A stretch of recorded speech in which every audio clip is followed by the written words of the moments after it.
আসসালামু আলাইকুম, স্বাগত জানাচ্ছি আমাদের নতুন একটা ভিডিওতে। আজকে ভিডিওর টপিক হলো মাতামুহুরী নদী নিয়ে। আর মাতামুহুরী নদীর অবস্থান হলো বান্দরবান জেলার মধ্যে আলীকদম উপজেলা এবং লামাম উপজেলা সংলগ্ন এরিয়াতে। আর এর দৈর্ঘ্য হলো 146 কিলোমিটার প্রায়। আর এর উৎপত্তি স্থল হলো মূলত পাহাড়ি ঝর্ণা থেকেই এর উৎপত্তি স্থল হয়েছে, যার ফলে নদীর পানি অত্যন্ত ঠান্ডা ছিল। তো আমরা নেমে পড়লাম পানিতে।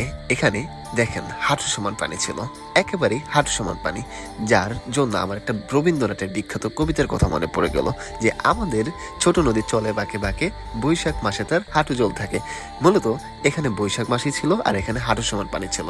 আর হাঁটু সমান পানি দেখে আমাদের দানিশ ভাই এখানে গর্ত করতেছে, যে দেখতে পাচ্ছেন। সো এখানে আমরা গোসলটা সেরে ফেললাম আর দারুণ কিছু ভিডিও সংগ্রহ করতে থাকলাম আশেপাশের। মূলত এই আশেপাশের পরিবেশটা দেখে আমাদের কিছুটা সুইজারল্যান্ডের মতো হয়েছিল। মানে আমাদের গরিবের কাছে এটা ছোটখাটো একটা সুইজারল্যান্ড মনে হয়েছিল। সেজন্যই আমরা থাম্বনেলটা দিলাম যে বান্দরবনের মাতামুহুরী হলো একটা মিনি সুইজারল্যান্ড আমাদের কাছে। তো এখন দেখেন আপনারা, সত্যি এই জায়গাটা অনেক দারুণ ছিল। এখানে মূলত পাহাড়ের বুক ছিঁড়ে নদীটা বয়ে গেছিল, যা আমাদের সত্যিই মন মুগ্ধ করছে। আর এখানে ভিউটা সত্যি অনেক দারুণ ছিল, যা অতুলনীয়।